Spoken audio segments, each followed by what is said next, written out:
Hey, it's Wednesday night. It's Wednesday evening, my time. A couple of minutes early for this, so I'm gonna just kind of sit here and random speak at you for a few minutes while I'm waiting for notifications to go out and see if anybody shows up. Hey, AVA, good to see you. Thank you for being here. Yes, you're either first or really late or never show. That's how it works with AVA. First, really late, or never show. I guess that's kind of describes everybody, doesn't it? First, late, or never show. Oh gosh. So I'm TC. This is another Drive Time Dialectic. Hey Jugs, good to see you. And a big shout out to show producer IMAV from Subscribestar and the Angry Vet from here on the YouTubes.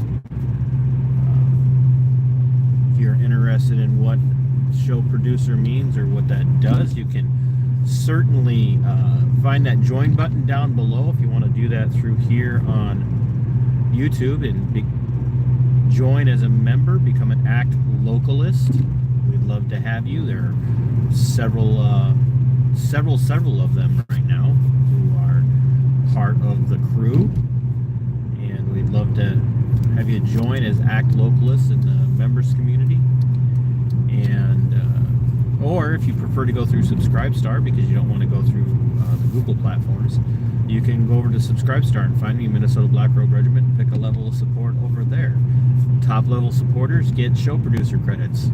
And also a shout out to my anonymous show producer, who she knows who she is. She just doesn't want to be named. But yeah, so here we are. Want to talk about a couple of things. First, I want to start off with somewhat. I mean, I'm sure everybody's aware Donald Trump is bragging about having brokered a ceasefire between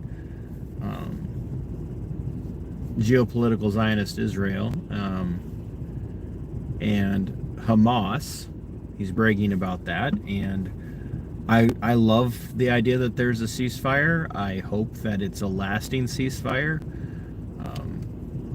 We definitely don't need any more war going on. The problem is it doesn't do anything about the American troops that have been deployed to support Israel's war in Syria, and it's only between the ceasefire is only between Hamas and Israel. It doesn't say anything about Israel's actions in illegal actions in Syria, and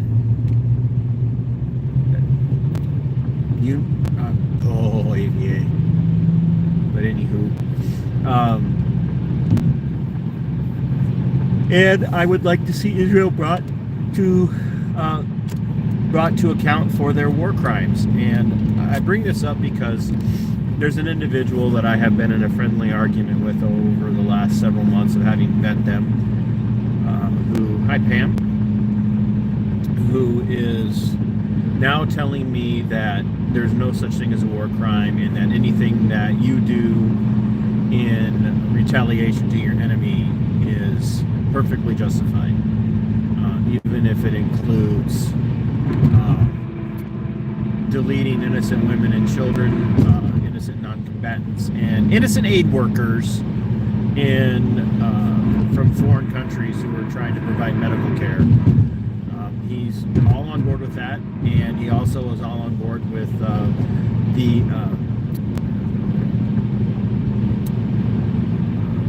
essay of people in the posterior by Israeli troops who are holding these people in war camps.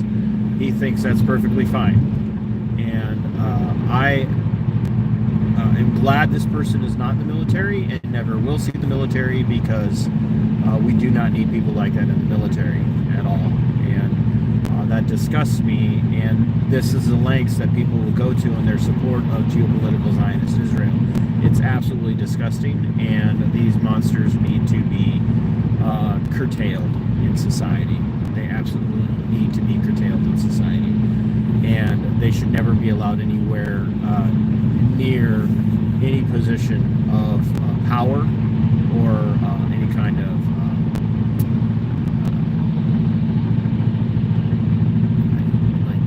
I don't know how to say it. It's disgusting. It's a psychological illness, and they have a right to live, and they have the same rights as everybody else, but they should be treated as pariahs in society. So while you're at it, and we're waiting to get to the topic at hand, hit the like if you haven't. I see that no one's hit the like so far, and there's at least 5 of you watching. So hit the like button, hit the share, and let people know to come tune in. So as of late, I've had a few people come out and really share some, what I would say is, they're entitled to their opinions, but I've had a few people come out and express that they're very dissatisfied with my attitude. They think I'm arrogant and haughty. They think that I am my way or the highway kind of individual. They feel like I'm attacking people and drifting from where I started. And hey, Professor Tie-Dye. Folks, Professor Tie-Dye is a co-host of a show called Dangerous Rhetoric. He's relatively local to me, within an hour and a half of home. And we're going to get together someday. But I would love for you guys to check out my friend Professor Tie-Dye and his co-host Brentley on their show Dangerous Rhetoric. It is a phenomenal show, and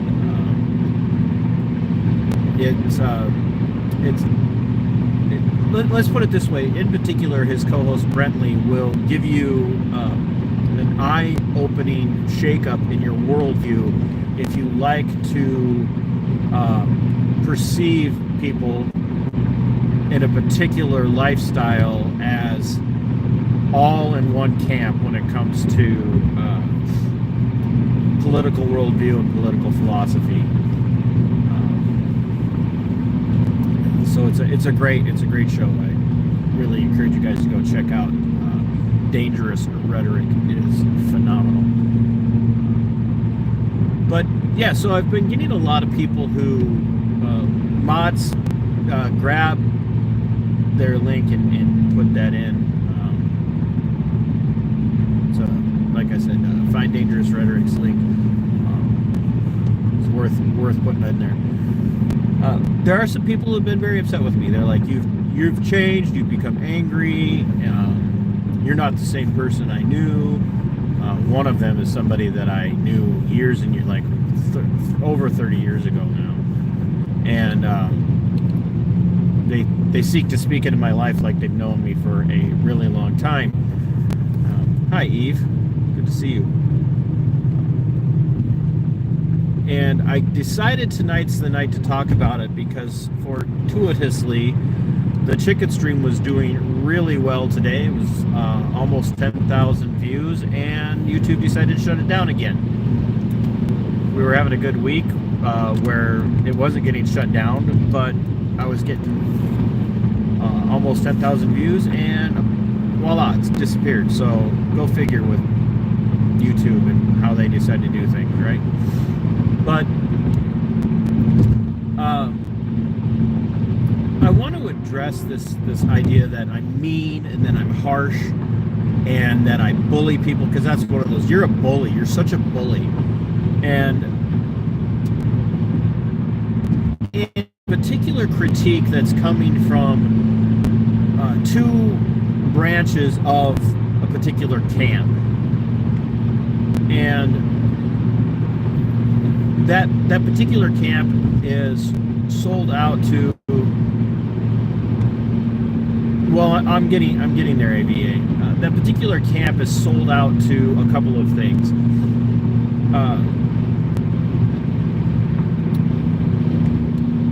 these are people who, in particular, two of them are people who are sold out 100% to Trump and Trumpist policy and republicanism. And I've made no bones about it that I voted for Trump because I definitely believe Trump was the only option for Americans this year when it comes to comparing him to Kamala Harris. I don't think we could, with the way the American mindset works when it comes to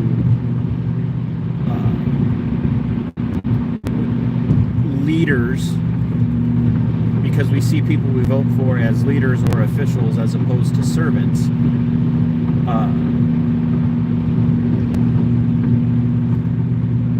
But I did vote for him. However, I have been critical of him. I've been critical of many of his policies from his first administration, and I have already become critical of many of his policies going into his second administration. And what I'm weary of is the idea that you can't criticize him. If you criticize him, you're hurting us. And that was one of the comments that was made to me was, stop the infighting. Like, well, first of all, it's not infighting because I'm not one of you. I am not one of you. I am not on your side in the way that you think I am. I'm not a Republican. I am not a modern Republican conservative. I'm not a Trumpian. I'm not for what passes as a Trumpian conservative. So I'm not infighting. I am calling out problems. Did you hear that? Problems. I'm calling out problems and concerns that I am observing with the incoming Trump administration, many of which are extensions of his former administration. In the same way that I will call out Democrats. The problem is as long as I'm not talking about Trump, and this is one camp that's upset with me, as long as I'm not critiquing Trump, they don't care who I talk about. I could say whatever I want about anybody else, and they're fine with it. I could say horrible, mean things about leftist Democrats, and the Trump bots love it. They think it's great. They deserve it. Say whatever you want about them. And these are the people who look at Democrats and will refer to them as libtards. And it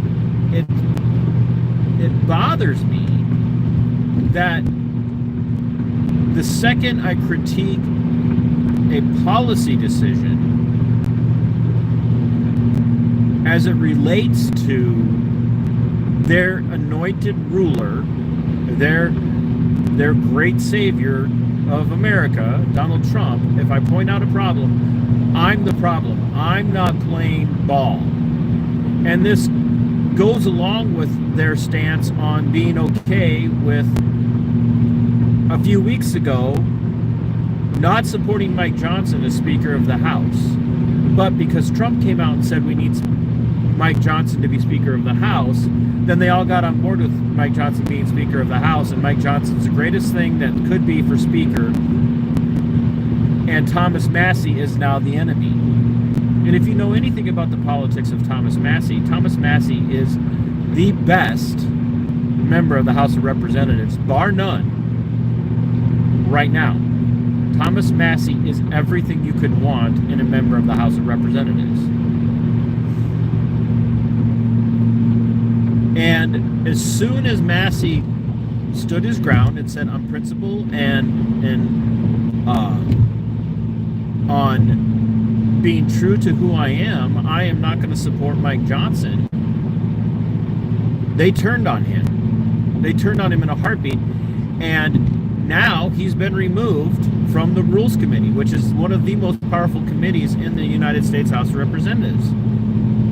And Massie, being the stellar man that he is and the gentleman that he is, said, if you want me to step aside, step off of the committee, I will step off of the committee. Now, we know the approach was more like you either leave the committee or we're going to remove you.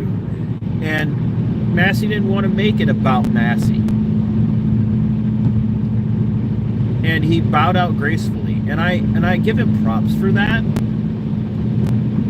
Because I would have, and this doesn't make me better than Massey.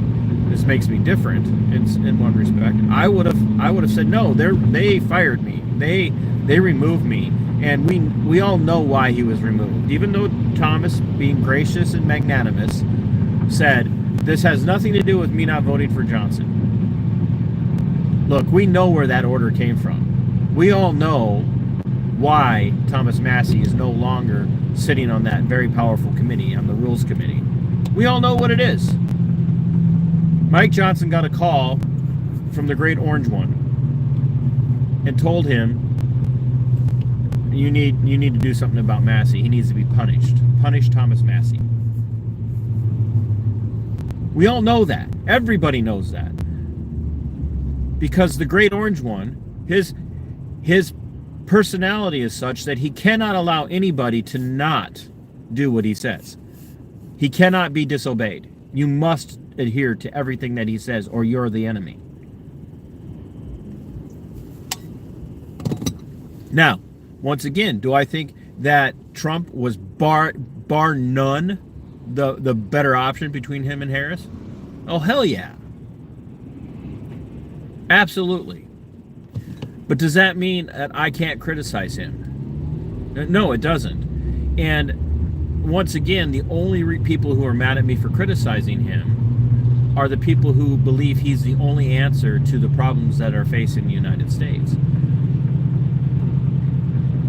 And the second camp that is very upset with me oftentimes are also the same people who are sold out to Donald Trump, that he can do no wrong, and even those things he does wrong, you got to understand he can't help it because he's a human being. He makes mistakes. We all make mistakes. You're no better than he is. You're not even as good as he is because you don't have his money and you don't have his power and you're not president, so you need to. And basically, as I got told today, just mind your own business.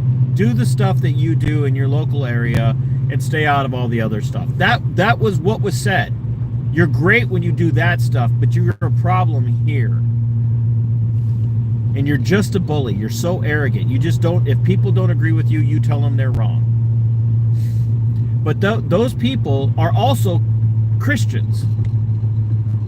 And I am a Christian. And there are people who take issue with me saying that. People who are non-Christians who don't like it, and there are Christians who don't like it when I say it. Now, the non-Christians don't like me to bring in my religious perspective because they get sick of hearing about it from all the other people who claim to be Christians in the United States. And quite frankly, to be honest with you, I look at most people who call themselves Christian, and I would say I wouldn't want to hear from them about their Christianity either because it's really nothing but fluff.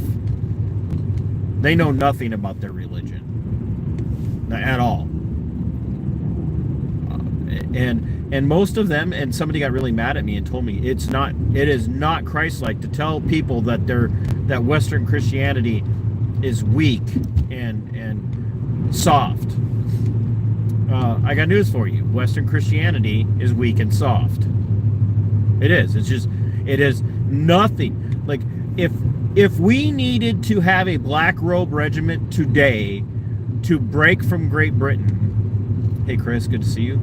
Oh, hey, the Urban Conservative. Thanks for being here. Love you, Chaz. You know that.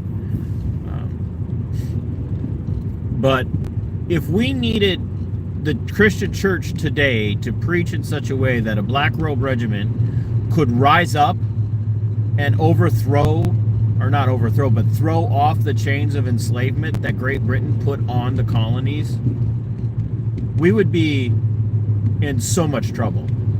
Because there is not, outside of maybe a small percentage, I'll say 5%. 5% of preachers in the United States today would actually have the cojones, the testicular fortitude, to actually preach about breaking from the tyranny of Great Britain. And the reason that I know that is the vast majority of churches closed down when their political overlords told them to close down during COVID. They got orders. You will close down your churches. Yes, we will close down our churches. Why? Because our 501c3 is more important to us than anything else. 501c3 is our Lord and Savior. Yeah, I said it. And you don't have to like it. But it's true. It is absolutely 100% true. The worst thing to ever happen to churches in the United States was 501c3 status. Granting churches the tax exemption so that they would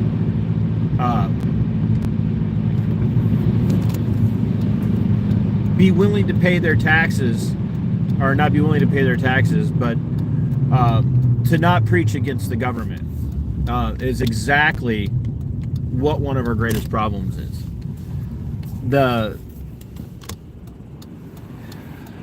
I'm getting a low air pressure warning on one of my tires, folks, so you guys are going to have to bear with me while I turn around to go back to get to a place where I can put air in.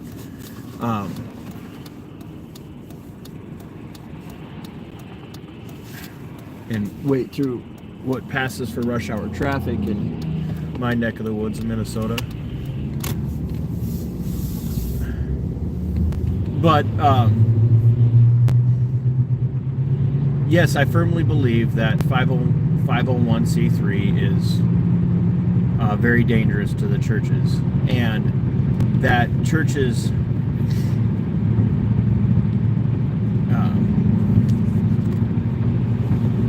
are very sold out to being in that tax exempt status, and therefore they're willing to do whatever they're told to do by the state. Churches have become temples of idolatry of statism, which is why you see pastors today preaching. It is your duty to submit to the ruling authorities because God has appointed them over you, and they don't preach the rest of it, they just preach that. They don't preach the whole truth of Scripture, they just preach these partial truths. And Christians are actually, and I have a friend on Facebook, Skedderling, who was he's a theologian, literally a theologian, not just somebody who thinks he is. He's an actual theologian, and he is a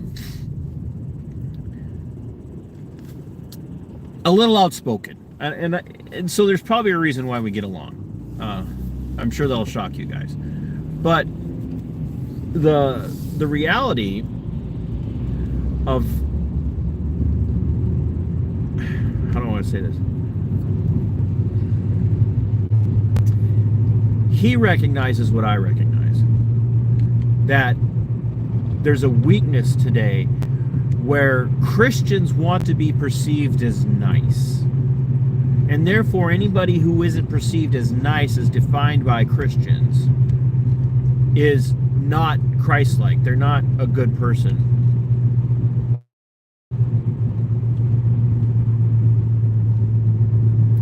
And so these individuals are mad at me, one, for criticizing their political savior, Donald Trump, and for criticizing Christianity for being weak and, for lack of better terminology, powerless.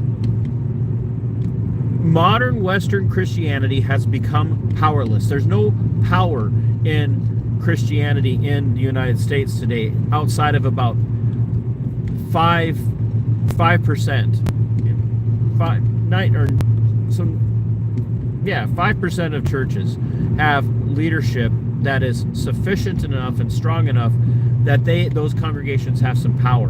One of those living today is a man named Matt Triwala. Don't agree with everything that Matt teaches, but Matt's got some power in his teaching. He sometimes says some things that are pretty caustic in the eyes of a lot of people. Like, it's just true. He says some caustic stuff that will rub you the wrong way.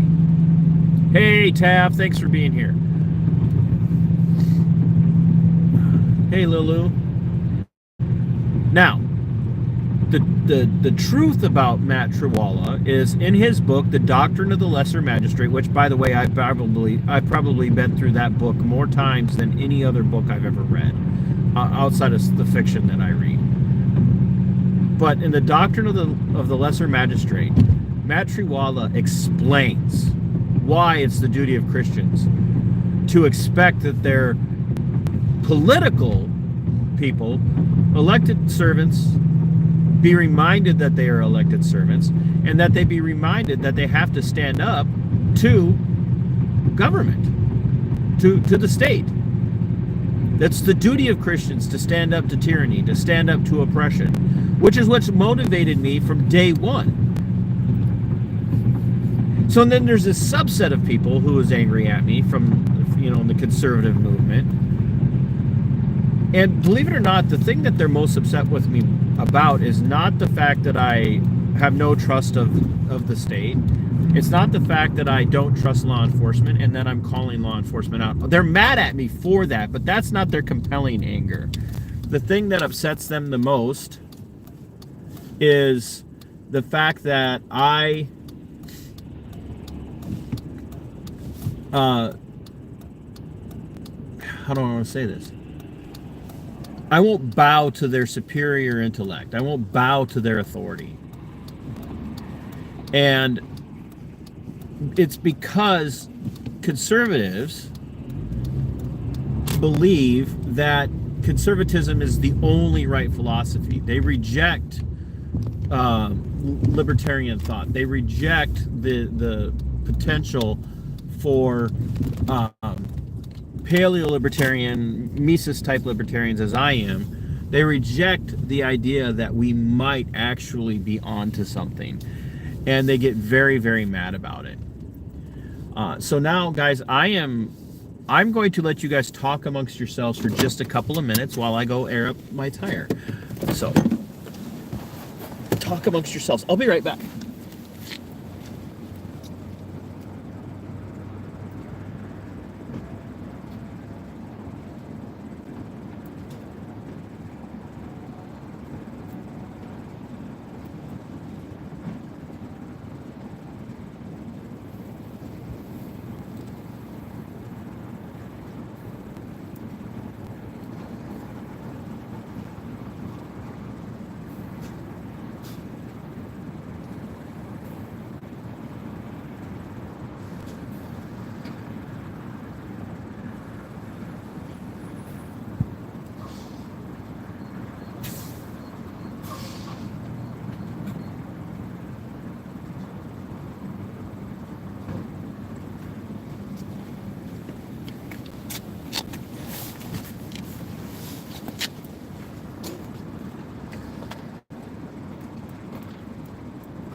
Oh boy, sorry about that, guys.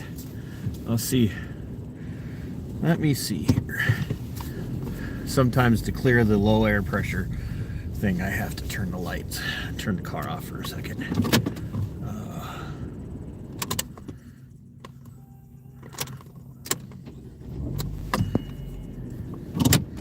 Oh,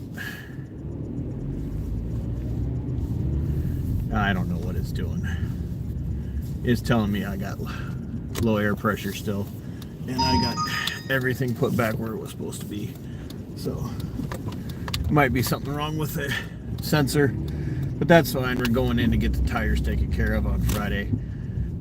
That's expensive. But yeah, so where was I? Oh yeah, weakness. So the conservative Christians, like, if you challenge them, they don't take it well. And I get it. Well, like, nobody likes to be challenged. Like, I hate it, like, when somebody comes up to me and says, "You're just wrong. You're just wrong all the time. You're always wrong." And when I get time, check my spare. I don't think the spares. I don't think the spare's on a sensor on this one, but it could be. I don't know. Tires are full here, so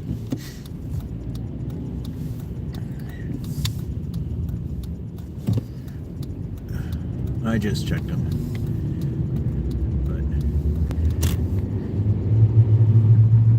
But oh, the signal went off. It's off now. All right, we're back to it. And then there's another subset in here. See a tab? There's another subset that are like, you use crass language, you cuss, and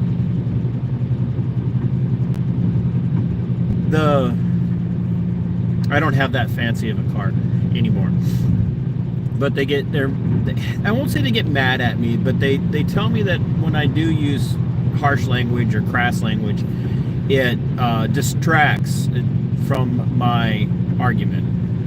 And I guess I understand that to a degree, because Christians have been conditioned, once again, that we're to be nice and we're to be pleasant, and we're not supposed to use language that the world doesn't like. And it, for the longest time, I was that person. I was that person. I would get very bent out of shape when people would cuss around me, and I would get very bent out of shape when people were crass and mean. And I just, like, you know what? It's not that I think it's okay. Thanks, AVA. Tab, I really appreciate you stopping in. Thank you very much. I love it when everybody stops in and takes part in the chat, especially for Drive Time Dialectics. This is why I do these. This is for you guys to say things, to, push my buttons.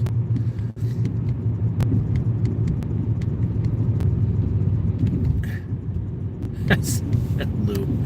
Oh, I love you, Lou. But,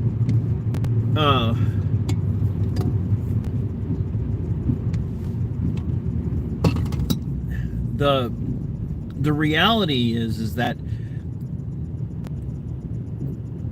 what we call curse words in Western culture today, they're just words.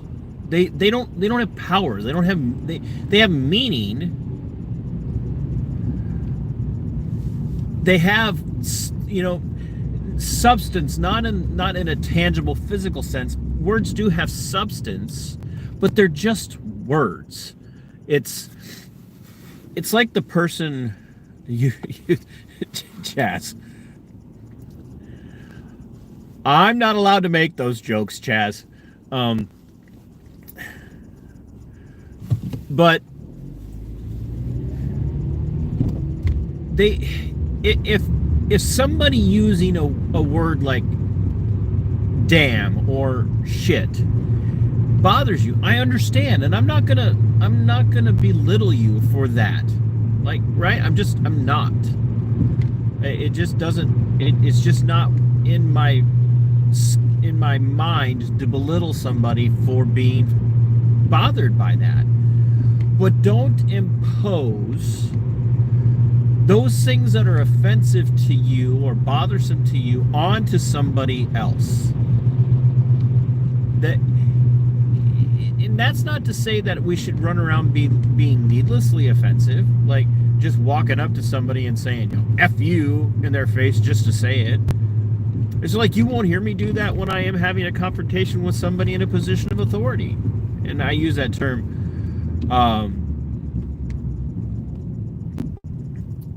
authority in the way that the world uses the word authority. I don't believe anybody has authority over me. But I don't go up and swear needlessly at cops. I don't go up and swear at my city council members. I don't go up and swear at the city clerk. Watch my video from election night. I did not raise my voice, and not only did I not raise my voice, I never swore at them, despite the way I was being treated. But there are times where I do express myself with language that is a little bit more harsh than some people are comfortable with. And ultimately, it doesn't detract from a point that I'm making if you understand who I am. And like I said, that's led to a lot of people saying, well, you've changed. The thing is I haven't changed.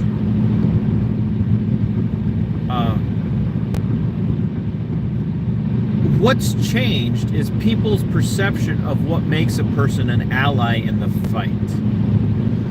The people who see me as having changed saw me in the realm of 2020 into 2021, and then some into 2022.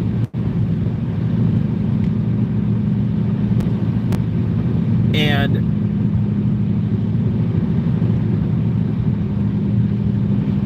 they saw me as being on their side because we were having the same push, we were giving the same pushback to the same authoritarian figures, the same tyrants, whether it was at school board meetings or talking about what's happening in the state of Minnesota with Governor Tim Walz, or the impending doom of the 2020 elections.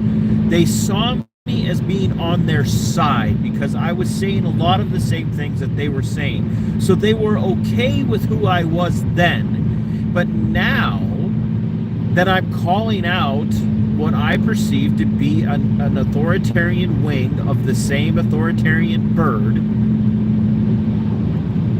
they struggle with it. And so there is maybe some fault on my part to be owned in that maybe I didn't push back against the right-wing authoritarianism that is always looming in the wings. It's there. It's always right in the wings waiting to emerge. Just like left-wing authoritarianism is always waiting to emerge. Look, folks, the reality is that is the Overton window. I don't know. Do you guys know what the Overton window is? Have you heard of the phrase the Overton window? And I don't say that to be a jackass. I really don't. I'm not trying to be arrogant when I say that. I just realize that sometimes I use eclectic references and people are like, what the hell does that mean? So there's a political philosophical reference referred to as the, or philosophy perspective referred to as the Overton window. And that Overton window describes the shifting between the left and the right political spectrum. So that as the Overton window shifts further to the left, people on the right seem farther to the right.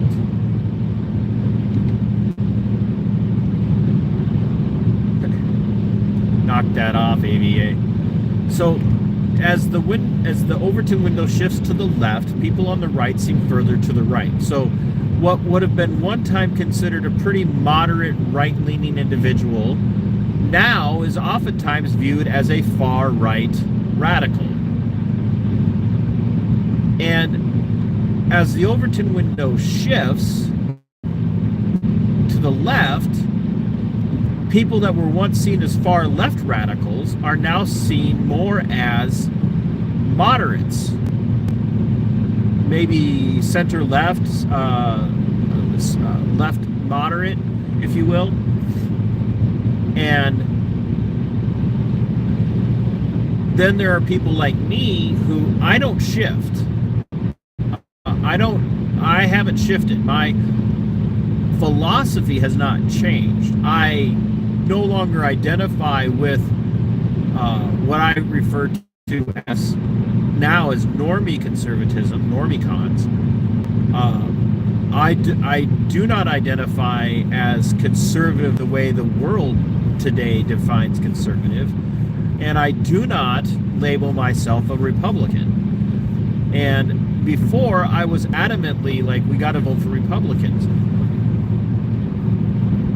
And I say that not because I saw them as our only hope, but because it took me, even leading into 2020, it took me seeing that they were not the pro-liberty party, the pro-constitution party, the pro-freedom party. It took me seeing that they would capitulate and do whatever they needed to do to stay in power. And lead into 2020, I had started to see that. And so I had been in the Republican Party for a very long time. We're talking about a guy who was co-vice chair of his party at the county level. Well, and Lou, that's really how the U.S. has become, because the Overton window has shifted so far to the left. And so now, as the Overton window begins to, apparently a lot of people are claiming that they're starting to see it shift to the right again. I'm not seeing it. And their evidence in their minds that the Overton window is shifting is that Donald Trump got reelected. Well, the problem is that Donald Trump is not a conservative. Does not meet the definition of conservatism when you study Burnham and others. When you look at the fathers of modern or not modern, but fathers of conservatism in the United States. So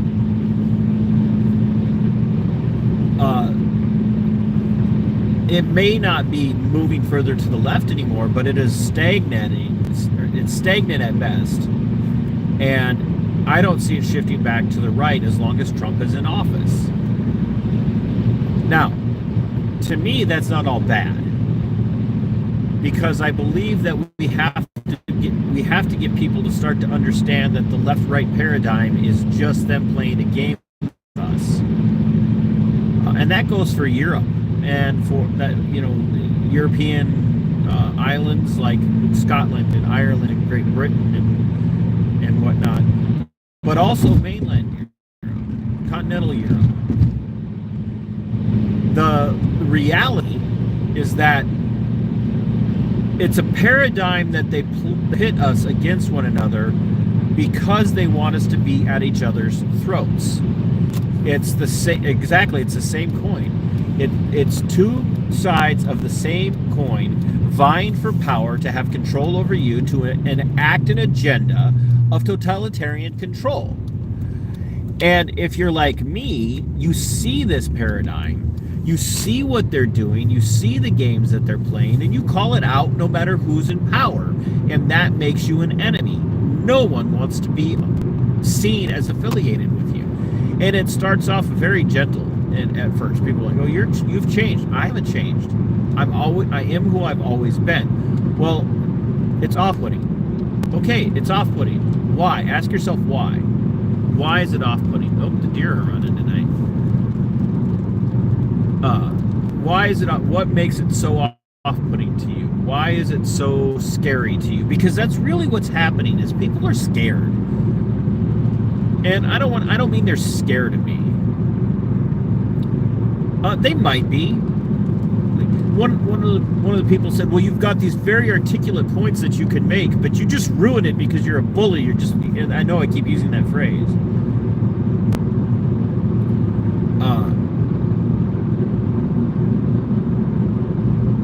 Yeah, oh, Boris Johnson was terrible, terrible. But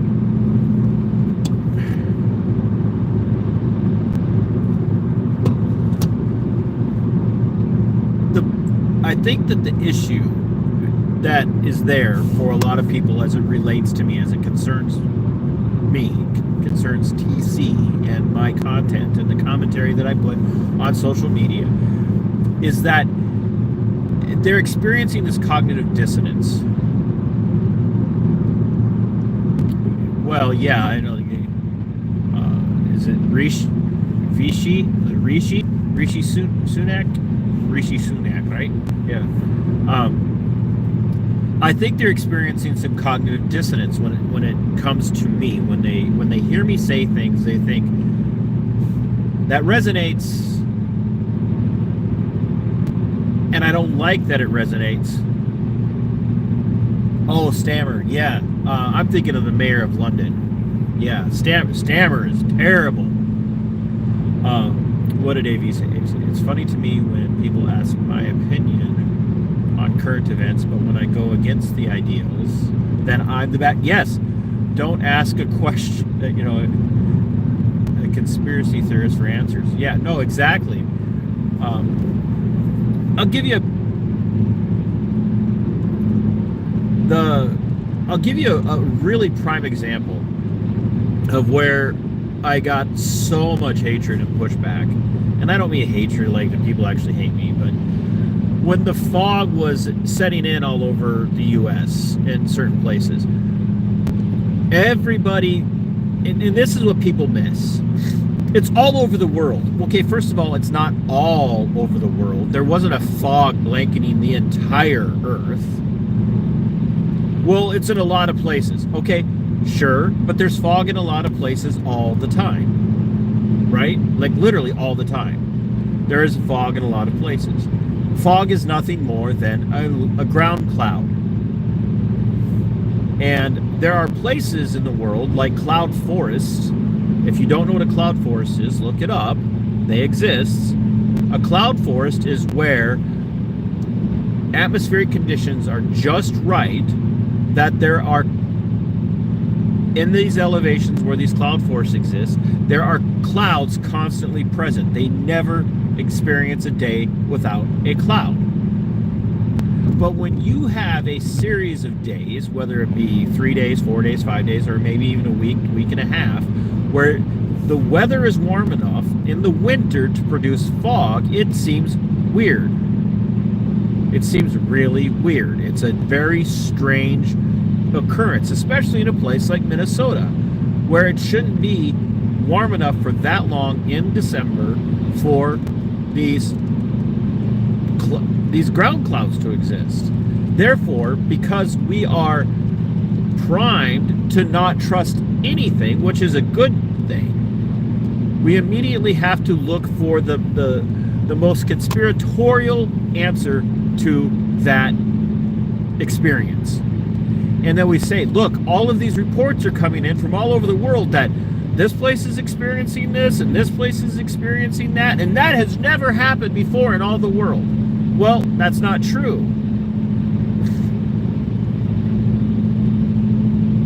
It has happened before in the world, but we can't verify that or not verify it because this is the first time in the history of mankind where we have had social media, and not just social media, but video social media, where anybody can take a picture under any circumstances, put it up and claim that they have never experienced this before, and because they have never experienced it before, we instantly have our confirmation bias kick in, and our opinions and our views are validated, and therefore this is our government's trying to kill us with fog. And so I went through and I did a meteorological breakdown of the atmospheric conditions that can cause fog. People go, well, what about the smell? Well, That's inversion. Because the temperatures are just right, that this ground cloud can exist, that means that the air is pushing that cloud down and keeping it trapped where it's at. When that happens, also, we're going to be able to smell things. There will be odors in that ground cloud that maybe we wouldn't normally pick up on. Some of that will be exhaust. Well, yeah, but it smells like chemicals. Right, what's exhaust?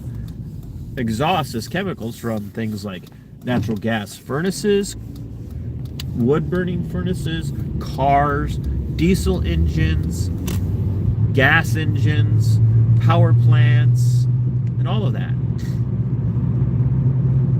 So what you perceive as being a chemical in the cloud being put there by the government to poison you is probably just an inversion. And if you don't know what an inversion is when it comes to atmospheric conditions, I would suggest that you look it up. It's a real thing. I'm not making it up. That will trap particulate matter closer to the earth and can cause aromas, odors that you're not used to experiencing. Now, am I saying that the governments of the world don't have the ability to create fogs? Am I saying that they can't control certain weather patterns? No, not saying that. I do believe that there is a lot of experimentation out there by the government to control weather. Like the whole cloud seeding situation from the 50s, 60s, and 70s is reality. However, just because somebody in Melbourne, Australia, and somebody from Frankfurt, Germany, and a guy from San Francisco, and then another guy from Seattle, and a person from Minneapolis, and another person from Bemidji, and another person from X is reporting that Z is happening, doesn't mean that it's automatically the government trying to kill you. I don't know. You'd have to message me over on the Discord and send me some information. The name sounds familiar, but I don't know for sure. All I'm trying to get at is that when I pointed that out, boy, the people got mad at me, and it was like instantaneous. What kind of moron are you? You don't believe the government? So wait a minute, I never said the government wouldn't do things to hurt us. I'm saying that just because we're experiencing fog and people are reporting it from around the world doesn't mean that it's automatically the government. Like if they're literally trying to poison us, and like the one that I heard was, oh, they've got microorganisms embedded in this fog and it's going to make everybody sick. Well, then people started talking about having the flu and norovirus, like the stomach bugs. And they're like, look at that, this stuff is increasing. I'm like, it's that time of year that people are not spending nearly as much time outside. They're spending a lot more time inside, and they're also having contact with other people who have been exposed to viruses, exposed to these bugs. And so you're taking correlation, making it causation. You're seeing fogs, people are getting stomach bugs, or getting the flu, and you're saying to yourself, see, it's government, they're trying to kill us with fog. They're killing us with the fog. And that's just not how it works. And boy, was I public enemy number one. In the same way that I'm public enemy number one for calling out the church. I'm public enemy number one for calling out problems that I'm having with Trump. And this is where I get it. Yes, it's terraforming for the aliens. See, and Lou just solved, or AVA just solved all of our problems, or gave us all of our answers that we needed. I don't trust the state. I have no trust for the state. I don't believe a single word that anybody says. I've been clear about that from before I ever started this channel. Before I ever started any of my media platforms. I have never, ever said anything other than I do not trust. Now, There were aspects of my statism that were lingering for a little while that are fully dead now, and so in that respect, maybe I have changed.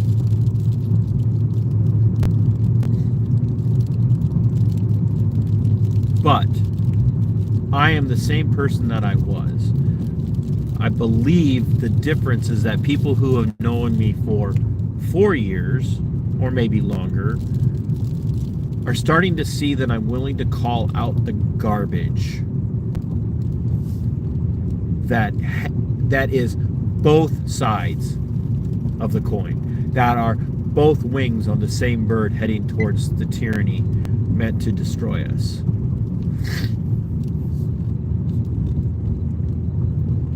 And that's what I do believe.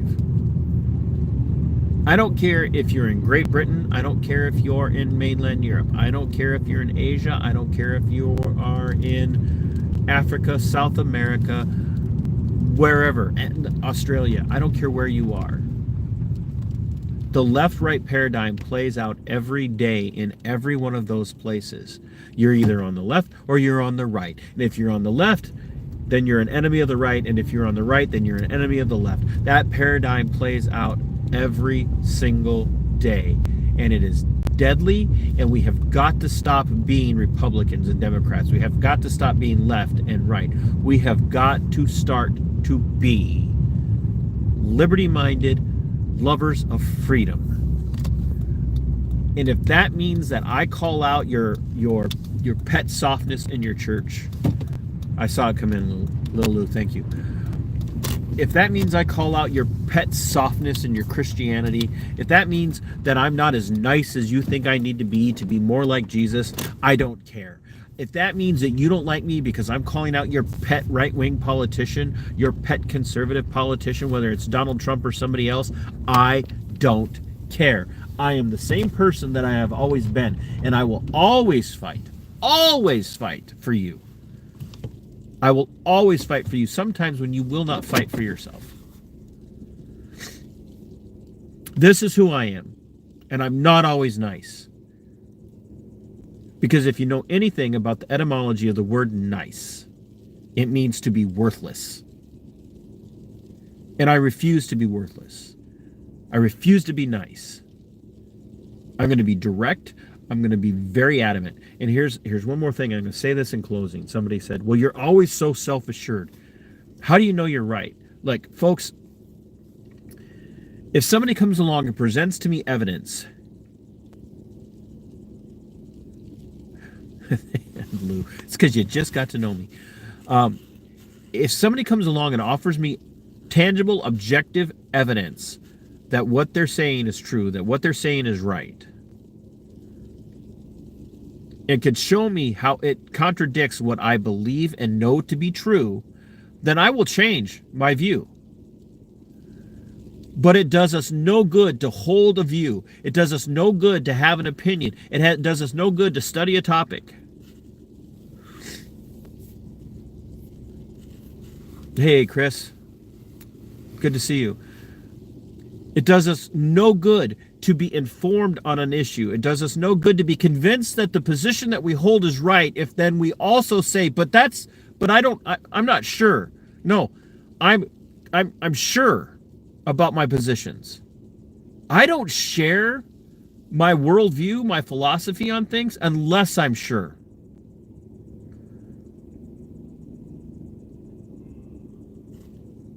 It does us no good to hold a view. It does us no good to have an informed and educated, objectively based opinion on something if we're not willing to stand up and say, no, I'm right and you're wrong, and if you don't agree with me, you need to change. That's what's missing in the world today. Is that rock-solid mindset of, until you present to me evidence of why I'm wrong, I am not going to move from this rock. I'm not going to move from this position.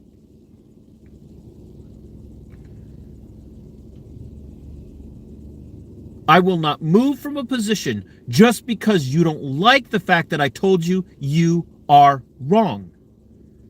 Because sometimes all of us need to hear that we're wrong.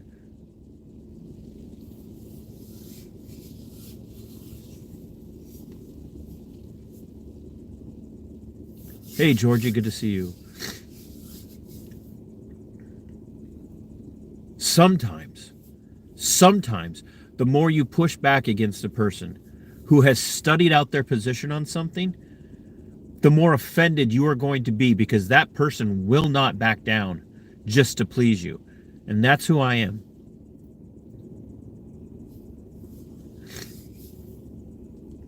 I'm not backing down from an opinion just because you don't like it, because I've studied it out and I don't share it unless I know that I'm right. I have fought too goddamn hard in my life to get where I am philosophically. I have been the subject of attacks. I have been the subject of bullying. I've been the subject of threats.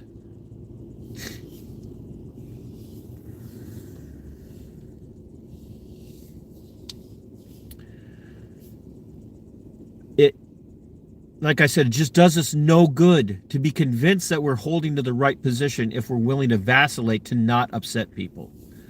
And AVA, you're right. I'm hot. It's hard to deny. It's true. I'm hot. And I'm smart. So I mean, like, I'm smart and I'm hot. And those two combinations, it's killer. It's killer. It's just the way it is. Sorry. And I have normal size arms, Georgie. So have I changed? Have I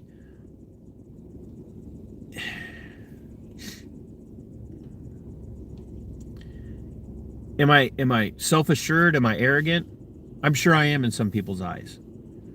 But I'm not I'm not going to change that to please a few people, because I'm not here to please people. My content, my commentary doesn't exist to please people. My content, my commentary exists to challenge people, to push them out of their comfort zones, to get them to get past and break through their cognitive dissonance.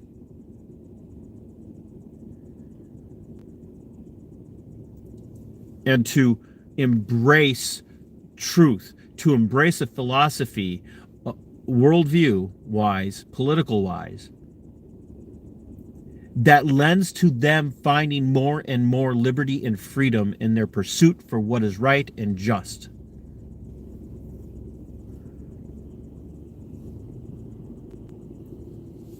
That's why I do what I do.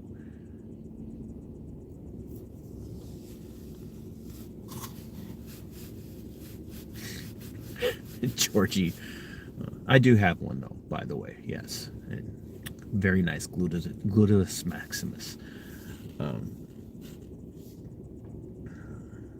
I just, and you know, Jugs, you said something that you like, that I'm humble. Jugs, I've been wrong so many times in my life about things. I know how terrible I am as a human being. I know how bad I am as a human being. I know how broken and flawed and wretched I am. Like, my self-assuredness is not based on thinking I'm better than other people. What I'm self-assured about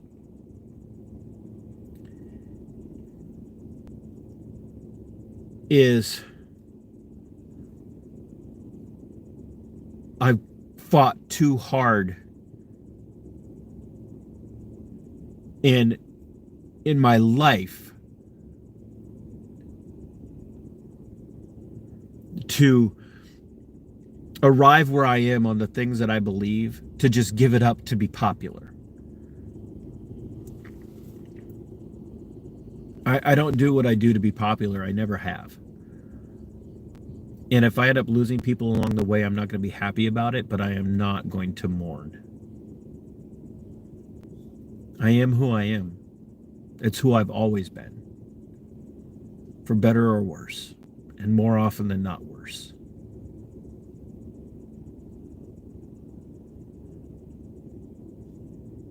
But I say the things that I say, and I say them the way I say them because I care about people.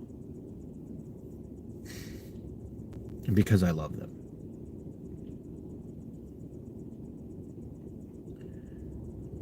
And sometimes I love them more than they love themselves.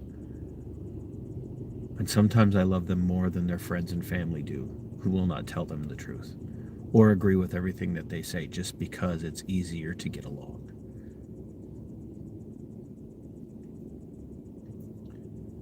I have lost more friends than I've ever had.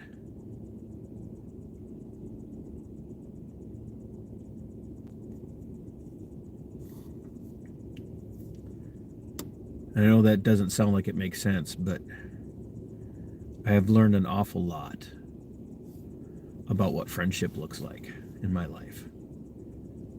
And I've had very few actual friends.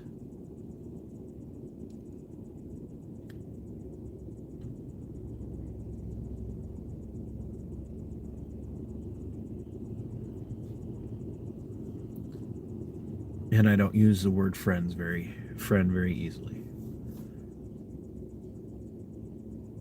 But I know right now, this little room that we have here is full of a lot of people who can be friends.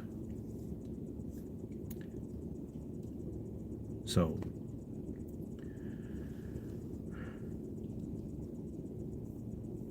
that's right. Freedom is dangerous. Get used to it. So, I'm going to end this. I'm going to go in and clean up and have some dinner and get ready to go to bed because I got to get up in the morning to work on my glute. I love you guys. And I mean that. And I'm here for you as long as I have left in this earth. However long that might be. And look forward to seeing you guys for Freedom Flock tomorrow. So until next time, my friends, fight for your liberty is yours. Fight for your freedom, it belongs to you. Say it with me. Sic semper, Tyrannus. I will, Jugs.